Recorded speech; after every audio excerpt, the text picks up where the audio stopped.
साथियों नमस्कार। Cabinet approval term of reference at eighth pay commission जो है आ गया है सेंट्रल का, ठीक है ना। तो यह 28 अक्टूबर 2025 को मंजूरी मिल चुका है। दिया है कि the union cabinet care by the prime minister Shri Narendra Modi today's approved the terms of reference of eighth central commission पे कमीशन। तो इसके लिए मंजूरी मिल चुका है, ठीक है, कि 18 पे कमीशन के लिए मतलब कि मिल चुका है। और यह 18 मंथ के बाद से मतलब कि इसका अब अंतिम जो निर्णय आएगा वो 18 मंथ में कन्फर्म होगा, ठीक। तब इस हिसाब से तो ये तो कन्फर्म है कि 18 मंथ के बाद ही आएगा। अब देखिए यहाँ पे समस्या एक आएगा, यहाँ पे एरियर की बात आएगी। तो देखिए 1 जनवरी 2026 से तो लागू होगा, मतलब कि यह लागू हो जाएगा, लेकिन मिलेगा कब? तो यह मिलेगा अब इस हिसाब से 18 मंथ, अक्टूबर चल रहा है, अक्टूबर 2025 चल रहा है। तो 2025 तो 2 महीना ये हो गया, यानी कि 18 महीना हो गया ना, तो यानी 16 महीना बाद, यानी कि आज से 16 महीना बाद, यानी 12 4 16, यानी कि अप्रैल अप्रैल अप्रैल 2025 में 2027 में या 2027 में मिलेगा, ठीक। तो इसका एरियर मिलेगा, यानी कि 14 महीने का जो होगा वह एरियर बन के आएगा, उससे कोई दिक्कत नहीं है, ठीक। लेकिन यह लेट होगा। अब जिस हिसाब से आज मतलब कि ये कहा गया है कि 18 मंथ के बाद आएगा, मतलब कि इसका फिलमेंट फैक्टर कितना गुना बढ़ेगा बेसिक पे, तो यह लागू तो होगा एक 26 को ही, 2026 को ही, लेकिन ये मिलने वाला है 2027 में, अगर यह कंफर्म हुआ तब। जिस हिसाब से चल रहा है, अगर उनके मंजूरी अगर पहले आ जाए, मतलब कि जो रिपोर्ट है इसका उसको पहले कर दिए तो मिल जाएगा जल्दी, लेकिन उम्मीद कम ही है कि पहले मिलेगा, यह लेके जाएंगे लेट करके। चलिए कोई बात नहीं है, जब भी मिलेगा तो हम लोग को, जो भी कर्मचारी है रेलवे के, चाहे किसी भी कर्मचारी को, सेंट्रल गवर्नमेंट चाहे राज्य का गवर्नमेंट को, किसी को भी, तो यह मिलेगा ही, एरियर बन के आएगा, कोई दिक्कत नहीं है। चलिए इसी को हम हिंदी में कन्वर्ट करके देख रहे हैं कि कैबिनेट ने 8वें केंद्रीय वेतन आयोग के विचारार्थ विषयों को मंजूर दी है। यह 28 अक्टूबर को मंजूरी दी गई है और दिया है कि प्रधानमंत्री श्री नरेंद्र मोदी की अध्यक्षता में केंद्रीय मंत्रिमंडल ने आज 8वें वे कमीशन माने 8वें केंद्रीय वेतन आयोग की विचार विषयों पर मंजूरी दे चुकी है। यह आएगा जब प्रस्तुत होगा, तो देखिए क्या दिया है कि 18 महीनों के भीतर अपनी सिफारिशें प्रस्तुत करेगा। यदि आवश्यक हो तो सिफारिशों की अंतिम रूप दिए जाने पर आयोग किसी भी मामले पर अंतरिम रिपोर्ट भेजने पर विचार कर सकता है। और इसको ध्यान दे करके, तो कब दिया गया है इसको देखिएगा, 1 जनवरी 2026 से लागू होगा, लेकिन यह 18 महीने में प्रस्तुत जब करेगा, तो अब सोचिए कि अक्टूबर अक्टूबर 2025 है, 2025 है, ठीक। तो जब इसमें अगर यहाँ लेगा जाएगा तो 2 महीना तो इसमें हो गया, 25 में 2 महीना और 12, और मतलब कि 12 2 14, और यानी 4 महीना, यानी कि यह अप्रैल अप्रैल अप्रैल 2027 में यह लागू होगा, मतलब मिलेगा। तो लागू तो 1 जनवरी 2026 से ही होगा, लेकिन मिलेगा कब? यह मिलेगा 2027 में। इस हिसाब से अगर फिलमेंट फैक्टर मतलब जल्दी मिल गया तो कोई दिक्कत नहीं है, लेकिन ये जिस हिसाब से आया है, अगर 18 मंथ लग गया तो यह अप्रैल 2027 में ही मिलेगा और 14 महीने का हम लोगों को एरियर बनेगा, ठीक है। मिलेगा, कोई दिक्कत नहीं है, वहाँ पे मंजूरी मिल जाता है, मंजूरी मिलेगा, जिस हिसाब से उस हिसाब से होगा। तब फिलमेंट फैक्टर जितना भी जाएगा, एफ जितना भी जाए, उस बार तो इससे मतलब कि 7वें पे कमीशन में 2.57 था। अब देखिए 8वें पे कमीशन में कितना होता है, हमारे अनुमान से 1.93 होगा। अगर जितना अधिक मिलेगा उतने ही हम लोगों को मतलब सरकारी कर्मचारियों को बेनिफिट होगा, लेकिन हम अब चलते हैं देखते हैं कि क्यों 1.93 ही मिलेगा, इसका कारण क्या है। तो पहले हम लोग ये देखेंगे कि जैसे 6वां पे कमीशन के बाद 7वां पे कमीशन में हमको 2.57 मिला था, तो किस हिसाब से मिला था, ठीक। तो चलिए उसी को देखते हैं। तो 6ठा पे कमीशन का जो बेसिक था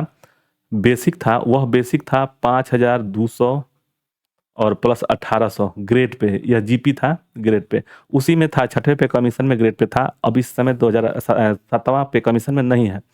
तो यह कितना हो गया, बेसिक कितना हो गया, बेसिक इन दोनों को जोड़ने के बाद हो गया था 7,000, ठीक, 7,000।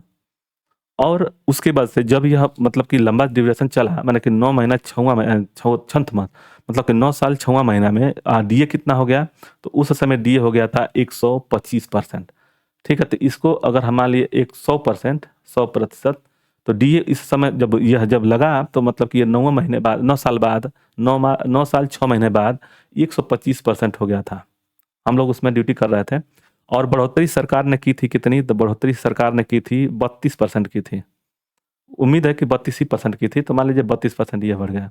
तब जाकर के इसको जोड़ेंगे तभी आएगा, इसको जोड़ेंगे तो कितना आएगा, ये हो जाएगा 5 दूध 7 और 3 दू 5 और 2, यानी कि 257% हुआ, तो इसको 100 से जब अप्लाई करेंगे, भाग देंगे, तो यह कितना आ जाएगा, यह हो जाएगा 2.57। ठीक, तो इतना ही बढ़ा था, हम तो यही बताए थे कि 2.57, तो इतना ही बढ़ा था। अब देखिए तब क्या हुआ कि 7वां पे कमीशन जब बढ़ा तो उसमें बेसिक 18,000 रखा गया था, तो वो इसी 7,000 को, इस 7,000 को, जो 7,000 है 7वां पे कमीशन में, इसको रखा गया था 7,000 और गुणे में 2.57 होगा, तो यह करीब करीब जानते हैं कितना आएगा, 1000। तो देखिए 7,990 रुपये आ रहा है इसका, तो 7,990 आ रहा था। तब क्या किया सरकार ने कि इसको 10 रुपये बढ़ा करके, मतलब कि ये लगभग लमसम में लगाया करके लगभग में ले जाता है, तो इसको 18,000 बेसिक पे कर दी। ठीक, सरकार बेसिक पे 18,000 कर दी 7वें पे कमीशन का। ठीक, अब देखिए इसमें बहुत कुछ, मतलब कि यह 2 पॉइंट याद रखिएगा, बस ये 2.57 को हमेशा याद रखिएगा कि 7वें पे कमीशन में 2.57 ही बढ़ा था। ठीक, इसको याद रखिए। अब तब क्या हुआ कि जब यह इतना बढ़ा तो इसमें क्या क्या बढ़ता है, देखिए इसमें जैसे टीए हो गया, मतलब ट्रेवल अलाउंस हो गया, फिर से जो भत्ता है कोई भी चीज़ का, तो उसका हो गया, तो ये सब बढ़ता है। जैसे हम लोग का ड्रेस का अलाउंस मिलता है, तो उसमें भी मतलब कि 2.57 में बढ़ोतरी हो गई। और टीए में भी हो गया। नाइट अलाउंस जैसे है ना, नाइट अलाउंस मान लीजिए जो जो भी मिल रहा है, चाहे ये एनएच हो गया, मतलब कि नेशनल हॉलिडे हो गया, इसमें बेसिक पे जितना भी रहता है, तो ऊपर जैसे मान लीजिए 500 रुपये मिल रहा है, तो 2.57 से बढ़ जाएगा, तो उसी तरह हिसाब से सब कुछ बढ़ जाता है। तो इसको छोड़ दीजिए, ये सब में नहीं देना, पहले हमको बस ये देखना है कि बेसिक पे कितना बढ़ा था, 2.57 बढ़ा था। और मेरा बेसिक अगर मान लो 7,000 था छठा पे कमीशन का, तो वह 7वां पे कमीशन में 18,000, ये याद रखना है बस। तब 8वां पे कमीशन के लिए कितना होगा, यही चीज़ जानना है। तब उसके हिसाब से अगर 18,000 है, मान कर चलिए 18,000 है, तो इसको एक 100% हो गया, यह तो 100% हो गया। इस समय तत्काल में यह 1 जुलाई 2025 को जो है, जुलाई 2025 में डीए कितना है, तो इस समय तत्काल में 58% है। और मान के चलिए कि जो यहाँ पे 32 था, 32 अगर बढ़ा दिया, मान के चलिए कि अगर 32 बढ़ाया तो कितना हो गया, ये 8 2 10 को 0 हासिल, 1 5 3 8 1 9 और 1। अगर 32% बढ़ा दिया गया, तब सरकार अगर 32% ये बढ़ोतरी जो है बढ़ा दिया, तब वो 190 हो गया, यानी कि 190%, ये 100 से भाग देंगे तो ये हो जाएगा 1.90। ठीक, इसके हिसाब से जो पहले मिला था उसके हिसाब से अगर मिलेगा तब, ये तो एक संभावना हो गई। दूसरा संभावना इसी के जगह पर 100% हो गया, तो 100% प्लस 58%, ये तो दोनों रहेंगे। 32 की जगह पर मान लीजिए 35 दे दिया 35%, तो ये हो जाएगा 8 5 13 को 3 हासिल, 1 5 3 8 1 9, और ये हो जाएगा 100, यानी 193। 193 को अगर 100 से भाग देंगे तो ये हो जाएगा 1.93। ठीक, इससे अधिक अब मान के चलिए कि इसे तक सरकार देने वाली नहीं, बहुत कम ही चांस है, तो 1.93 हुआ। अगर 1.90 नहीं मिला तो 1.93 मिलेगा, इससे अधिक हमारे हमेशा नहीं मिलेगा।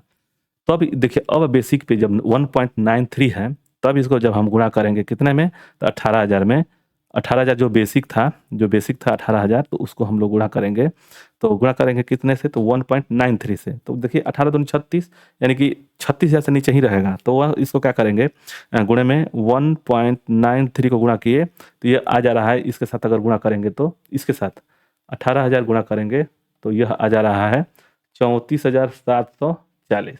तो इसको रेफरेंस में 740 न करके इसको 36,000 35,000 कर देगा, तो सरकार बहुत करेगी, बहुत करेगी, तो इसके जगह पे 34 की जगह पर 35 कर देगी, 35,000 मेरे हिसाब से। आप लोग बताइएगा कि कितना होगा, और मेरे हिसाब से 1.93 ही बढ़ेगा। तो बेसिक इससे अधिक हमारे उम्मीद से नहीं जाना चाहिए, नहीं होगा। और रही बात मिले, भगवान करे कि 2%, 3%, 4%, 5% मिले, 2.5% मतलब कि 3.5 मिले, उससे हमको इससे फायदा होगा कि हम लोगों का बढ़ोतरी होगा, बेसिक अधिक बढ़ेगा। तो जब बेसिक बढ़ेगा तो हमको तनख्वाह ज़्यादा मिलेगी, इससे कि हम ड्यूटी करते हैं, या जो भी कर्मचारी ड्यूटी करने वाला है उसको तो बेनिफिट है। लेकिन मेरी उम्मीद से, मतलब कि हमको दिमाग में ये रखना है कि हमको 9.3 मैंने 1.93 ही मिलना चाहिए, इससे अधिक मैंने मिलना चाहिए ना, मतलब नहीं, इससे अधिक मिलेगा ही नहीं। ठीक, जिस हिसाब से यह 6वां पे कमीशन से 7वां पे कमीशन में गया मिला, उसी हिसाब से अगर मिलेगा तो 1.93 से अधिक नहीं मिलेगा, और सरकार देगी भी नहीं, हमको तो यही नहीं लग रहा है। इसलिए कि देखिए अभी आज 18 महीना, आज अगर इसको इनको कर देना ही था अगर जल्दी से, तो ये 18 महीने पहले चले गए थे, 2024 में 2024 की जुलाई में कन्फर्म हो गया होता, 18 पे कमीशन बैठा करके हमको तुरंत मिल गया होता। लेकिन चलिए, उससे हमको कोई दिक्कत नहीं है, हमको एरियर मिलेगा, लेकिन हमारे उम्मीद से 1.93 ही होगा। अब इससे अधिक होगा तो हमको, जितना ही अधिक होगा उतना ही जितने भी कर्मचारी हैं उनको बेनिफिट ही होगा। ठीक, तो हमारे उम्मीद से यह होगा 1.93 होगा अधिकतम, और न्यूनतम होगा 1.90। ठीक, इसी के आसपास अगर होगा तो देखिए, उम्मीद तो यही रहेगा, लेकिन अगर अधिक मिलेगा तो हम लोग को बेनिफिट ही है। तो आप लोग अपना अनुमान बताइए कि फिटमेंट फैक्टर में कितना गुना बढ़ेगा। तो आप लोग को वीडियो अच्छा लगे तो लाइक और सब्सक्राइब करें, कमेंट जरूर करें। ठीक है, धन्यवाद।